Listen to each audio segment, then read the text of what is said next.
بتبدأ الحكاية مع موانا وهي بتجري على جزيرة وتلعب مع هيهي وباقي الحيوانات وبتفضل تتفرج على المحيط وبتقول أكيد في ناس تانيين عايشين في أماكن تانية وبيكون عندها شغف إنها تطلع من المكان ده وتروح تدور على ناس في أماكن جديدة وتتعرف عليهم. وأثناء ما هي بتتكلم بتتزحلق وبتقع على الأرض في مكان في الغابة، وهناك بتلاقي فخارة قديمة عليها رمز غريب ورسمة لشعب الجزيرة، فبتاخدها وبترجع على القرية بتاعتها على طول وبتوريها لباباها. وهناك بيكون كل الناس فرحانين بموانا انها رجعت من تاني لانها جايبه لهم اكل معاها وهي جايه، وبيفضلوا يسلموا عليها وخصوصا اختها الصغيره سيميا اللي بتجري عليها وبتقول لها انها نفسها تكون معاها في واحده من المغامرات بتاعتها وتاخدها معاها هي وماوي. بتقول لها موانا ان المغامره بتاعتها هي وماوي دي كانت اخر مره وخلاص خلصت، وهي دلوقتي موجوده معاهم وما عندهاش نيه انها تعمل اي مغامرات تانية غير انها عايزه تكتشف شعب الجزيرة اللي كانت عليها، وخصوصا لما شافت الفخارة والرسمة اللي عليها، لأن من الأكيد إن الجزيرة دي كان عليها ناس قبل كده. ومن الناحية التانية بنشوف ماوي واللي عنده قدرة إنه يتحول لأي حاجة باستخدام الخطاف السحري بتاعه، وبيكون لسه واصل لمكان مهجور في المحيط وبيدور على ساحر قديم اسمه نالو. لكن بتيجي المساعدة بتاعت نالو وهي برضو ساحرة وبتفضل تقول له إنها مش عايزاه لوحده وإنها عايزة موانا معاه، فبيقول لها إن الموضوع ده بينه وبين نالو وموانا ملهاش دعوة بيه، فبتقول له انها هتجبره انه يجيب موانا هنا علشان لازم يكونوا هما الاتنين مع بعض. وساعتها بيتعصب ماوي وبيستخدم الخطاف السحري بتاعه بيهجم عليها، وفي الوقت ده بنشوف موانا في القرية وهما بيرقصوا مع بعض وبيحتفلوا، وباباها بيجي وبيقول لها ان النهارده مش هتكون مجرد احتفالات عادية، وبيعرفها ان كان في لقب بياخده واحد من القبيلة كل فترة مد وجزر وهو لقب المرشد العظيم، ودي حاجة اقوى بكتير بالنسبة ليهم من لقب الزعيم أو القائد. وبيعرفها إن ده أول لقب مد وجزر يجي ليهم من 1000 سنة، علشان كده بيعرضوا عليها إنها تكون المرشدة بتاعتهم. وطبعا بتحس موانا بالفخر وإن ده تشريف كبير ليها لأن الناس كلها وثقت فيها، وفعلا بيبدأوا على طول يعملوا طقوس تنصيب موانا بلقب مرشدة القبيلة، وبتفضل تقول لهم إنها مبسوطة بالتشريف ده وإنهم واثقين فيها وتتمنى إنها تجلب لهم السلام والراحة. وهم كمان بيردوا عليها وبيقولوا لها انهم بيتمنوا الاسلاف يرشدوها للطريق الصح. وفجأة وهما بيتكلموا بيحصل انفجار وبرق في السماء وبينزل البرق ده على موانا، ومرة واحدة بتلاقي نفسها في المحيط وفي عاصفة قوية جدا وبتبقى مش عارفة تعمل ايه ولا تهرب منها ازاي، وتفضل تحاول انها تخرج بالمركب لحد ما بتلاقي نفسها على جزيرة وفي واحد من الاجداد بيتكلم معاها وبيقول لها ان ده مصيرها ولازم تكون قده، وبيعرفها انها لما لقت قلب هيتشي ورجعته دي كانت مجرد البداية، لكن المرة دي مطلوب منها تتحدى العاصفة وترجع الترابط بين الشعب بتاعهم وبعضه. وبيقول لها كمان انها لازم تدور على موتشو فيتشو، فبتقول له انها مش عارفة هتعمل كده ازاي، فبيقول لها ان في نار هتظهر لها هترشدها للطريق، وبيتحول بعدها لسمكة ضخمة وبينزل المحيط من تاني، وبيفضل يقول لها تدور على الجزيرة. وفجأة الرؤية دي بتخلص وبتفضل موانا تقول لنفسها انها لازم تدور على موتشو فيتشو بأي طريقة. ولما بتسأل اهل القرية يعرفوا ايه عن الجزيرة دي فبيقولوا لها انها جزيرة قديمة جدا وكانت بتربط الشعوب ببعض لحد ما حصلت عليهم لعنة واختفت بالكامل، واللي عمل كده ساحر كبير جدا واسمه نالو واللي كان عايز يقضي على الشعب بتاعهم كله، وبدأ بجزيرة موتشو فيتشو. وبيقولوا لها كمان انها لو قدرت ترجع الجزيرة هتقدر ترجع الترابط بين كل الشعوب، بس اثناء ما هما بيتكلموا بيتفاجئوا ان في صوت جاي من بره فبيجروا على طول علشان يشوفوا ايه اللي بيحصل. وساعتها بتشوف موانا ان في نار في السماء على شكل شهاب وبيتحرك، وبتعرف ان ده المقصود وان المهمة بتاعتها بدأت، وبتقول لهم انها لازم تمشي وراه علشان تلاقي الجزيرة. ولما بتروح على البحر وبتقعد شوية علشان تفكر بتظهر لها روح جدتها وبتقول لها انها لازم تمشي ورا قلبها وتحقق قدرها وتدور على الجزيرة. وتاني يوم الصبح بتبدأ موانا تجهز نفسها علشان تبدأ الرحلة بتاعتها، وبتقول ان مفيش حد هيساعدها غير ماوي، وبتشوف لوحة ليه على الحيطة وبتفضل تتكلم معاه. ولما بتشوف اللوحة بتلاقي واحد من القرية اسمه موني وده بيحب ماوي جدا جدا وشايف انه اسطورة، وساعتها بتقول له موانا انه ممكن يجي معاها لو عايز لانها هتروح تدور على ماوي، وطبعا بيفرح جدا وبيوافق. وبعد شوية بتروح تقابل اختها الصغيرة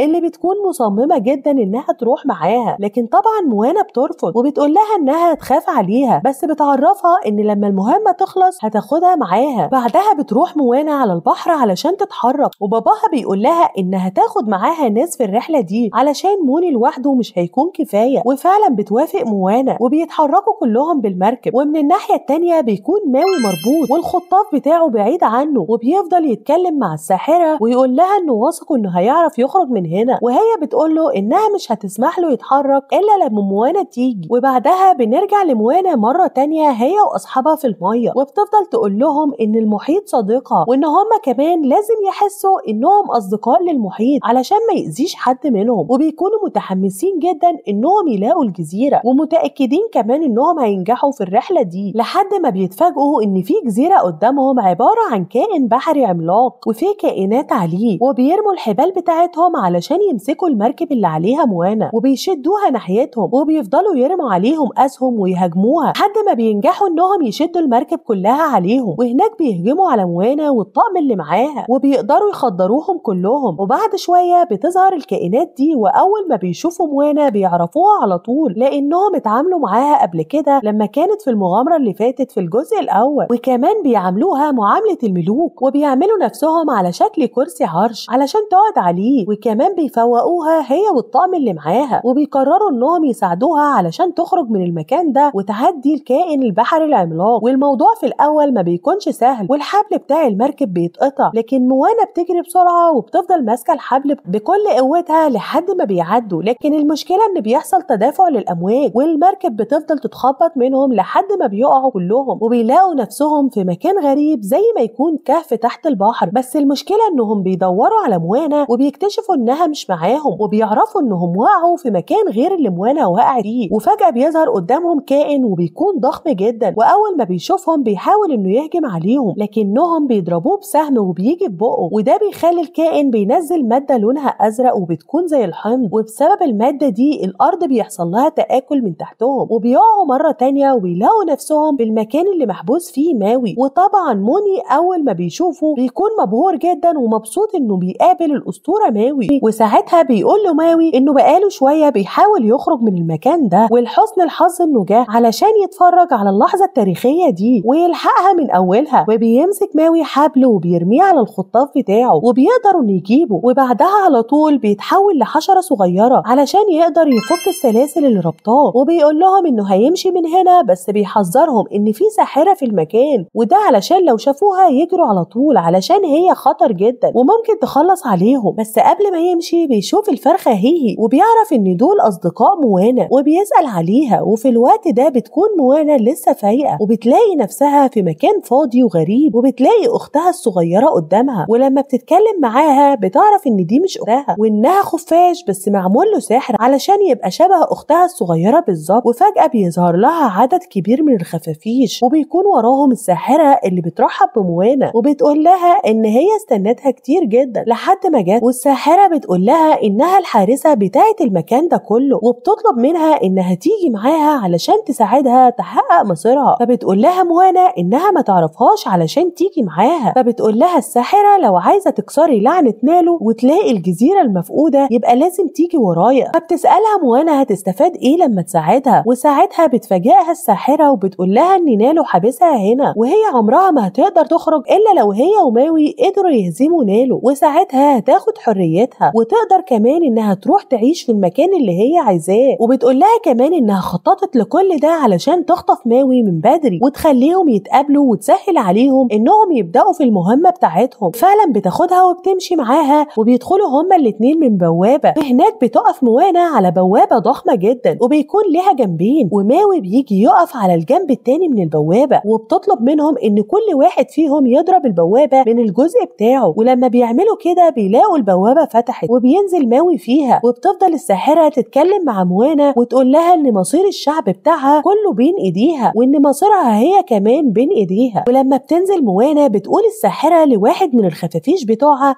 إن لو نالو عرف هيخلص عليها بصاعقة برق واحدة بس على الأقل هي بتحاول تاخد حريتها. وبعد شوية بنشوف موانا وماوي ما بيتقابلوا على المركب بتاع موانا، وبتكون موانا فرحانة جدا إنها قابلت ماوي مرة تانية وبتقوله إن هو والمحيط أقرب أصدقاء ليها، فبيقول لها إن هو كمان فرحان إنه شافها، بس بيطلب منها إنها تنسى إن المحيط صديقها خالص لأنهم دلوقتي عدوا البوابة وبقوا في مكان جديد غير المحيط اللي هم يعرفوه، وما يعرفوش ممكن يحصل لهم ايه، وبيفضلوا ماشيين بالمركب شوية وكل حاجة بتكون ماشية كويس جدا، لحد ما فجأة بيظهر لهم وحش ضخم جدا من البحر، وماوي بيقول لهم انهم ما يخافوش لان دي طريقة ترحيب بتاعت نالو. وبيبدأ ماوي يستخدم الخطاف بتاعه علشان يتحول ويهجم على الوحش، والوحش بيفضل يضرب في المركب وبيعمل فيها هزات قوية جدا، وده بيخلي موني يقع في المية وكلهم بيكونوا مش عارفين يقف، بس ماوي بيطمنهم وبيقول لهم انه هيقدر يتعامل مع الوحش ده، وفعلا بيعمل كده وبيتحول وبينزل للمية، وبعد شوية بيطلع وهو ماسك موني وبيقول لهم ما يخافوش لانهم دلوقتي في امان. وبعدها بيوصلوا على جزيرة وبيقعدوا هناك شوية علشان يرتاحوا من اللي حصل لهم، وموانا بتكون قاعدة بتفكر لوحدها وحاسة ان في ناس كتير معتمدين عليها، وخايفة كمان انها تكون مش قد المسؤولية، ولحد ما بيجي ماوي ويتكلم معاها وبيقول لها انه واثق انها هتقدر تحقق اللي هم عايزينه، زي ما نجحت المرة اللي فاتت انها تعمل حاجة محدش كان يصدق ان في بشر يقدر يعملها، يبقى اكيد هتقدر تعمل نفس الحاجة المرة دي كمان. وبيفضل يقول لها انها قدرت تغير حياته بالكامل، وقبل ما يشوفها عمره ما كان عنده مشاعر ناحية اي حاجة في الدنيا، لكن بعد ما عرفها دلوقتي بيخاف عليها جدا وعايز يشجعها، وبيقول لها اللي تقدر تعمل فيا التغيير ده هتقدر تعمل اي حاجة في الدنيا، وبيفضل يشجع فيها لحد ما موانا بتقول له انهم مع بعض هيقدروا يوقفوا لعنة نالو. وبعدها بتتحرك وبتروح تطمن على موني وباقي الناس اللي معاها، وبتقول لهم ان ماوي هو اللي هيحط الخطة وانهم كلهم لازم يسمعوا كلامه. وساعتها بيقول لهم ماوي انهم هيكملوا في نفس طريقهم لحد ما يوصلوا لعاصفة نالو، وهناك هيلاقوا الجزيرة اللي تحت المية، وهيكون هو المسؤول بنفسه انه يرفع الجزيرة لوش المية من تاني. وبيقول لهم اول ما اعمل كده تجروا كلكم عليها، لان اللعنة هتتفك بمجرد ما بشر من الشعب اللي كان ساكن على الجزيرة يلمسها، وانتم من السلالة بتاعت الشعب ده وهتقدروا تفكوا اللعنة بمجرد ما تلمسوا الجزيرة. بس بتقول لموانا ان الموضوع ده صعب جدا وممكن ما يبقاش بالسهولة اللي بيقول عليها دي، ولما بتبص على الناس اللي معاها